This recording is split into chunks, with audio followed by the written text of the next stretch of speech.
Good afternoon, welcome to GrainTV. It's November 27th, 2013. I'm Logan Burgess. To my right here is Cody Bills to help break down the action that we saw on a Wednesday, one day before the Thanksgiving Day holiday. Let's jump into the live quotes here and see where the grains ended the trade session. You notice we're now looking at the March futures contract. Friday is first notice day for December contracts. It's time to start rolling into the March. If you have questions about that, give us a call here at the office. Running down the quote board, though, we see March corn trading up a penny and 3/4. Soybeans for January off 9 3/4. Chicago wheat was up 8 1/2. Minneapolis wheat up 5 cents, and Kansas City wheat picking up 9 1/4. Cody, we saw relative strength out of the grain market today. Corn and wheat both moving higher. Soybeans, obviously the odd one out. What's your take on that market? Well, we had some pretty solid export sales this morning. That was great fundamental news. We saw about 180,000 metric tons sold for the 13-14 crop year for soybeans to unknown destinations. That was very positive. That helped move us higher here in the earlier part of the day.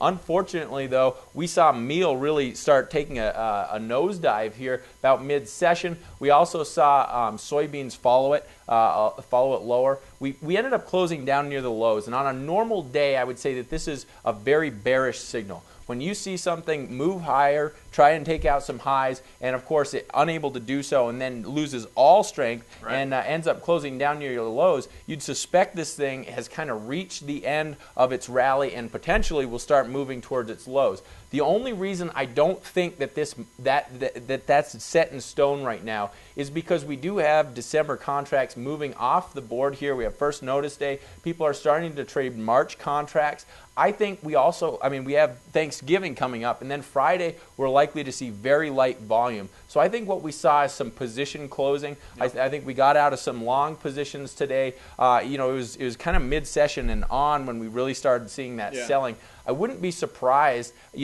I would say kind of hold off on things. Friday is most likely going to be very light volume. I wouldn't be surprised. I can't imagine we're going to have significant market move on Friday. I would say hold off through Friday. Wait till volume returns in the market.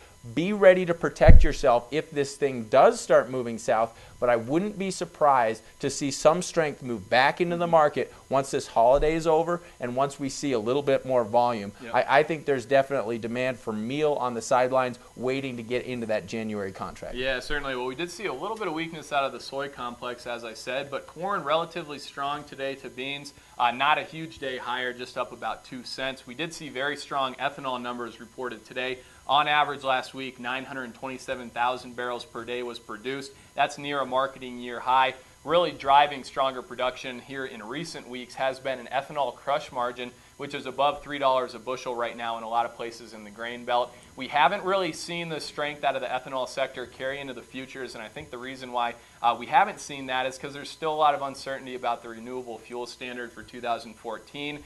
Where I think, though, the real value in this story is in cash marketing decisions. We've seen ethanol facilities remain very aggressive bidders of spot corn. I think, even if you typically don't sell grain to an ethanol facility, it could be worth it to take a look outside your normal marketing area because right now we see ethanol plants, as I said, very aggressive bidders of spot corn, and based on where the margin is right now, we'd expect that to continue here in the weeks to come. That sounds, fair enough, Logan. I know that one thing that is kind of interesting is we saw wheat move up. It was relatively strong here, and I was wondering, what's your take on that? Is there any major changes in the fundamental story?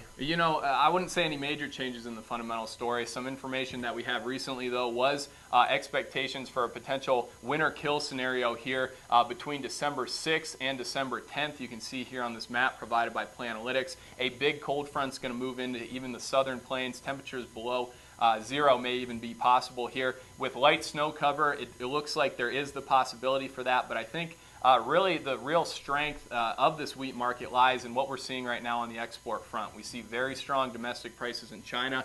The EU Paris wheat futures hit 5.5-month highs on Monday, and you add into that, or I guess part of that equation would be the aggressive buyers that we see right now on the global front. Egypt, Iraq issuing tenders here recently, and hope for the Iranians to enter the market as well. It kind of turns into a bullish story, especially when you add in this winter kill scenario, which has added a little bit of a premium into that Kansas City wheat crop or the Kansas City wheat futures over the last couple of days here. Well, that certainly wraps up today's show. And guys, remember that we do have a mobile trading now that we're offering here at Grain Hedge. And if you're interested in taking a look, you can visit us at grainhedge.com. You can take a demo, or you can give us a call at 877-472-4607. Even if you don't want to trade futures through the mobile app, it's a great way to monitor the positions that you have on, or monitor the market to see if you want to get into positions. So, guys, have a great Thanksgiving holiday. We'll see you back here on Friday.